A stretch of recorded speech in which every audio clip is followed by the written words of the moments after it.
Radio Publique Africaine.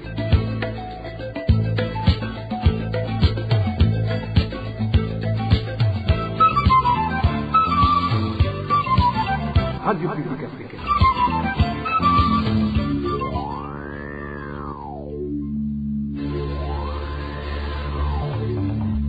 C'est le moment de suivre le journal parlé en français.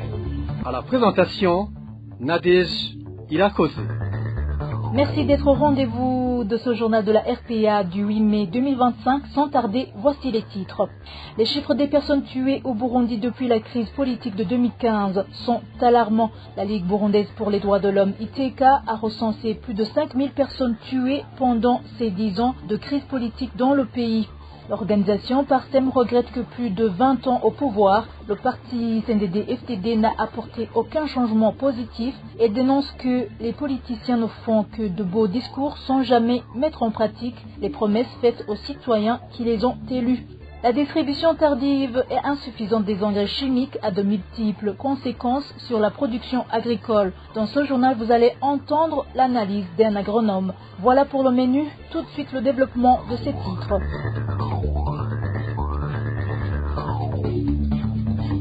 Bonsoir et bienvenue. Débutons ce journal par la page sécurité. Un homme de 60 ans a été tué, égorgé la nuit du dimanche dernier dans la zone Buhayira, en commune Mugwi de la province de Cibitoke. Les informations en provenance des proches de la victime indiquent que les conflits fonciers sont parmi les causes de ce crime. Ainsi, la population demande que la justice fasse son travail car ce genre de crime ne cesse de s'observer dans leur zone. Les détails sur ce crime dans la zone Buhayira avec Dinkarondo.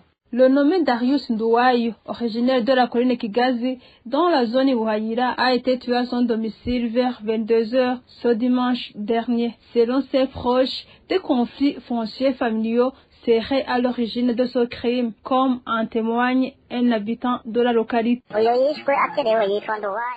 Ndouaï Darius est la victime de ce crime. Il était âgé de 60 ans. Il a été égorgé avec une machette dimanche dernier à son domicile sur la colline Kigazi vers 22h. La victime était en conflit foncier avec ses frères. Deux Imbonerakure, présumés auteurs du crime, ont été arrêtés. Néanmoins, la population craint qu'ils soient relâchés sans avoir été interrogés.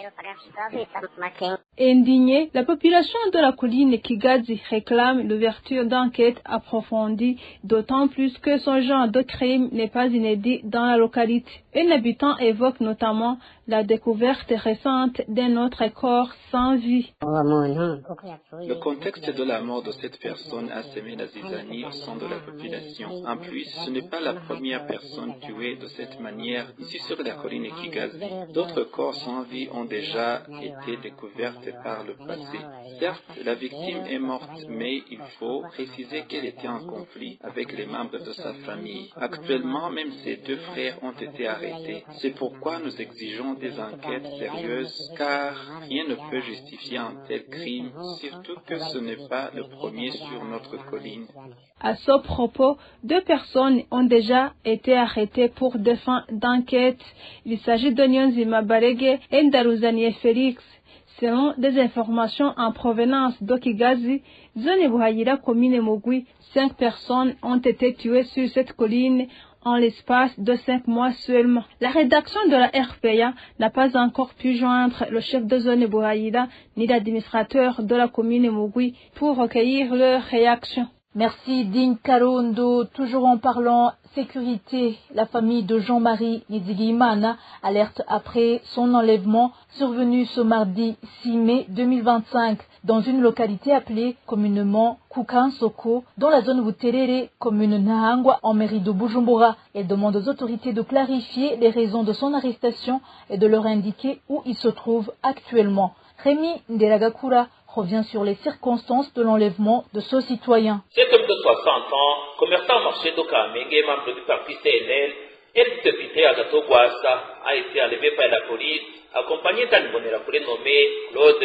Selon notre source de la zone Buterere, Jean-Marie Nizigimana se trouvait à l'endroit appelé Kukasoko lors qu'il a été arrêté. Il a commencé à recevoir des coups en attendant l'arrivée d'une moto pour l'amener. Dans la nuit aux environs de 19h du soir, Claude, un membre des Imbonerakure, accompagné des policiers, ont suivi Jean-Marie Nizigimana alors qu'il était dans un endroit appelé Kukasoko. Claude l'a immédiatement désigné, ce qui a conduit à son arrestation. Il a été brutalement maîtrisé avant d'être embarqué de force à bord d'une moto qui s'est ensuite enfuie rapidement. Les informations dont nous disposons révèlent que ce n'est pas la première fois qu'il est visé. En 2023, un agent du service national de renseignement, Niyonzima Joseph Mathias, connu sous le nom de Kazum, était venu l'arrêter. Mais il avait eu la vie sauvée grâce à l'intervention des voisins. Ce n'est ni la première ni la deuxième fois que Jean-Marie Nizigimana est la cible de telles poursuites. En 2023, un certain Kazungu avait tenté de l'arrêter, mais l'intervention rapide de la population avait empêché son enlèvement. Les habitants en colère s'étaient opposés fermement à son arrestation. Sa famille demande aux autorités de leur indiquer où se trouvaient leurs proches et s'il lui est reproché quelque chose qui soit traduit devant la justice.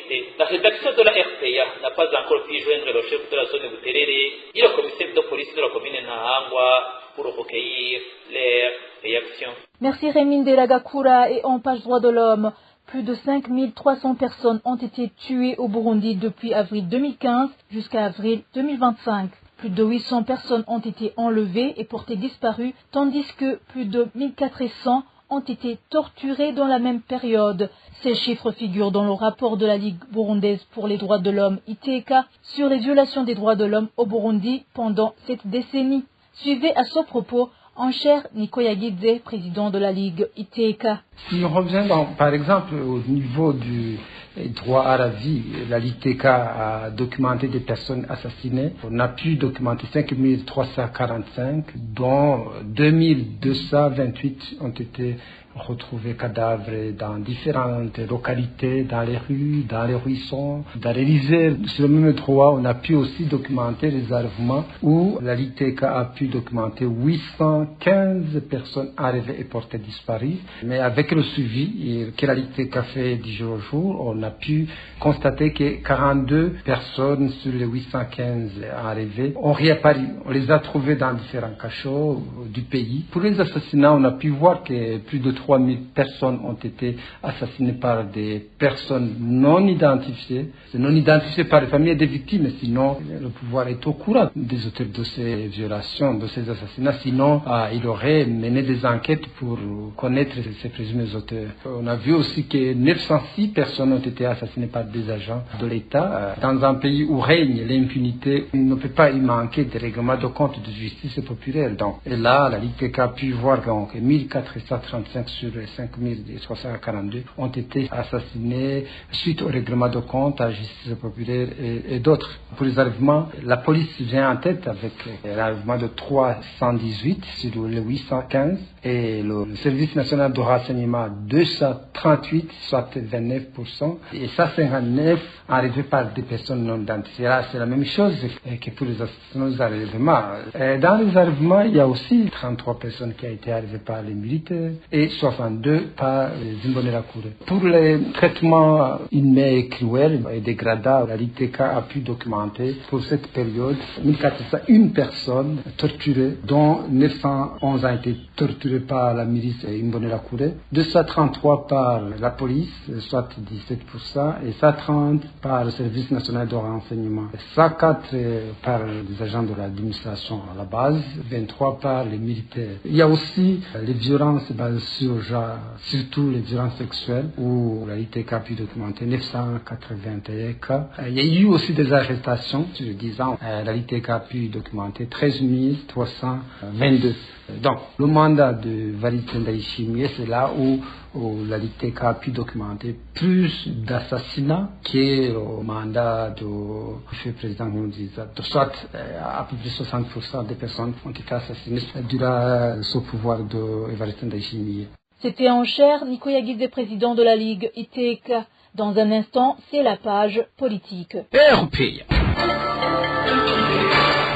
Place maintenant à la politique. L'Organisation de défense des droits de l'homme, APRODH, dénonce un processus électoral biaisé à l'approche des élections prévues en 2025 et au présidentiel de 2027. Dans un rapport publié récemment, l'APRODH affirme que le processus actuel viole les principes démocratiques et empêche une compétition électorale équitable. Eric Nyondima fait état de ce rapport de l'APRODH. L'APRODH critique notamment le nouveau code électoral qui exclut de la course présidentielle et législative les citoyens naturalisés et ayant une double nationalité. L'APRODH qualifie cette mesure de discriminatoire, anticonstitutionnelle et contraire aux traités internationaux ratifiés par le Burundi. Autre point de tension selon l'APRODH, la caution exigée pour se présenter aux élections. Elle est désormais de 100 millions de francs burundais pour la présidentielle et de 2 millions pour les législatives. Des montages jugés dissuasifs dans un contexte économique difficile. L'APRODH y voit un moyen d'écarter les opposants. L'organisation dénonce également les conditions imposées aux indépendants et les critiques un calendrier électoral fixé sans consultation et des délais trop courts pour déposer les candidatures, ce qui complique la participation des opposants. L'APRODH accuse en outre les autorités et les membres du parti au pouvoir de collecter illégalement des fonds pour financer les scrutins malgré la mise à disposition d'un budget étatique. Elle signale aussi des cas d'intimidation liés à l'enrôlement des électeurs. Dans certaines provinces,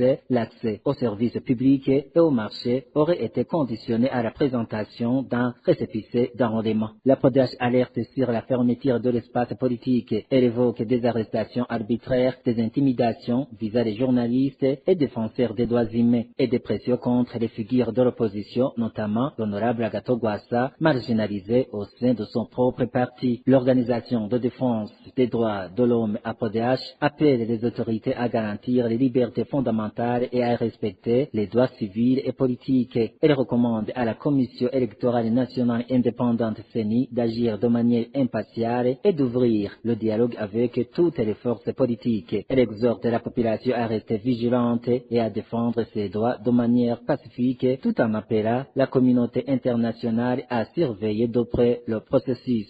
Eric Nyondima, toujours à ce propos, les politiques devraient cesser de briller par leurs discours enjôleurs et mettre en pratique les promesses faites aux citoyens qui les ont élus, car il s'est avéré qu'une fois au pouvoir, ils ne font que se remplir les poches. Propos du président de la PARSEM à la veille du lancement officiel de la campagne électorale. Faustin Ndikumana regrette de voir que, après 20 ans au pouvoir, le parti CNDD-FDD n'a presque apporté aucun changement positif. Bientôt 20 ans aux affaires. Si on analyse la situation, l'évolution, on voit que quand même les résultats sont mitigés. Il faut voir les comptes de la population en 2005, le taux de pauvreté qui reste presque inchangé. Et il faut un effort. Par exemple, au départ, on avait le niveau de réserve de change de 3 mois d'importation. Maintenant, au moins, on est presque à moins d'1 mois. Donc ça c'est un recul. On a élaboré plusieurs documents, le CCP, la vision 2025, le PND. On voit que les résultats sont mitigés. Même si on a habituellement la vision 2040-2060, ça montre que ça ne change pas. Les résultats pour la mise en application de cette vision risquent d'être hypothétiques. On interpelle la conscience des hommes politiques de faire un changement. Comme le président aime le dire, il faut des actions concrètes parce que le temps est révolu. Et dans de pouvoir pour se servir. Ce temps est révolu. C'est dans l'enrichissement démesuré, ici, et ça c'est révolu. Il faut quand même des sacrifices. Mais on va faire une campagne électorale. Mais il faut observer pourquoi les Burundais ont affiché un engouement faible par rapport à ces élections. C'est qu'ils disent, on aurait des élections, mais il faut quand même un engagement fort pour faire bouger les choses. Surtout comme les élections, on va nous appeler aux élections de 2025, 2027, 2030. Ça va une décennie électorale future. Je crois que quelque part, alors, il faut rectifier le tir pour s'engager sur des pistes prometteuses. C'était Faustin Ndikumana, président de la PARSEM. En pâle santé, le président de la République du Burundi et le ministre de la Santé et de la lutte contre le sida devraient prendre des mesures en faveur du personnel pour le bon fonctionnement de l'hôpital de Gihofi situé en commune Bukemba, province de Rutana. L'un des natifs de cette commune indique que le docteur Sylvestre Nakarutimana, le directeur par intérim, persécute le personnel et fait reculer le développement de cette structure sanitaire, tant important pour les citoyens de cette commune.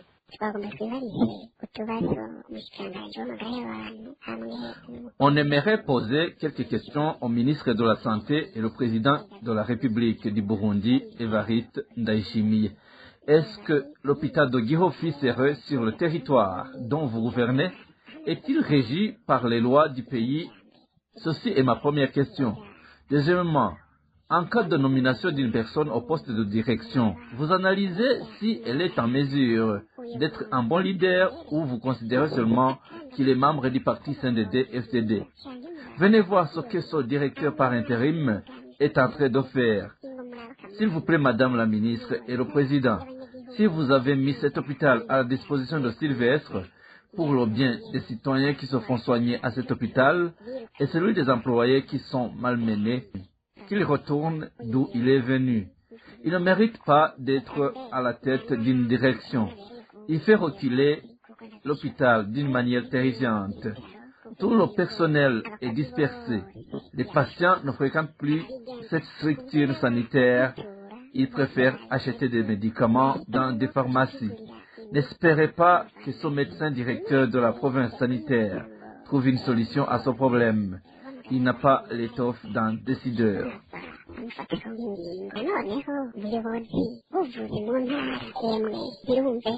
Depuis son arrivée à l'hôpital de Gihofi, le directeur par intérim, Dr Sylvestre Nakarutimana, a pris des sanctions contre les radiologues qui ont osé exposer que la radiologie ne fonctionne pas depuis 2 mois et 10 autres travailleurs qui ont parlé ouvertement que ces radiologues ont été injustement punis.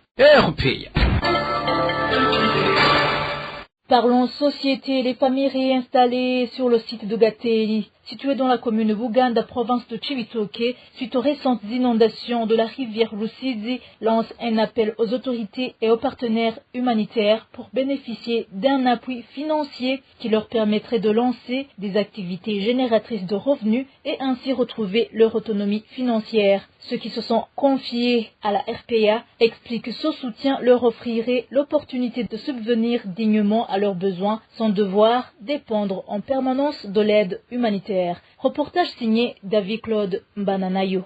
Les inondations causées par la rivière Rusizi ont profondément bouleversé la vie des populations locales. Les sinistrés ont été relogés sur le site d'Ogateli. Ces derniers témoignent avoir perdu leur habitation, leurs terres agricoles ainsi que leur bétail qui représentaient leur principale source de subsistance et leur garantissaient une vie digne sans avoir recours à la mendicité. Aujourd'hui installés sur le site d'Ogateli, ils affirment passer leur journée dans l'inactivité faute de moyens financiers pour entreprendre des activités génératrices de revenus.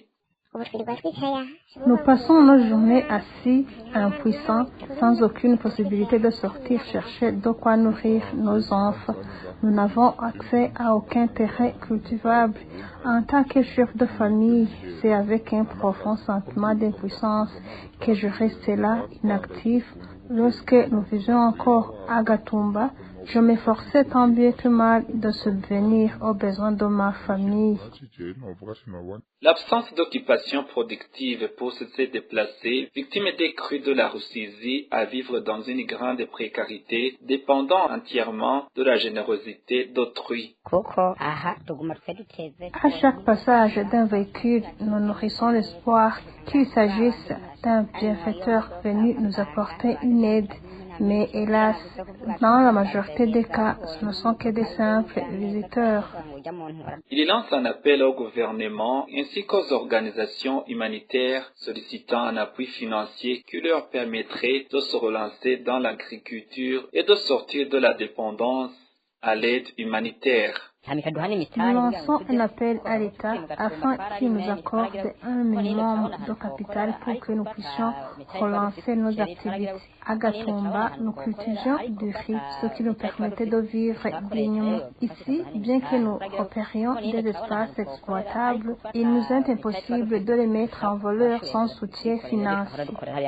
Le site Togateri, situé dans la commune d'Obuganda, province de Chibitoke, accueille aujourd'hui plus d'un millier de familles déplacées en provenance de la zone de Gatumba suite aux inondations provoquées par la rivière Rusizi. Merci David Claude Mbananayo. Dernier dossier de ce journal avec la page agriculture.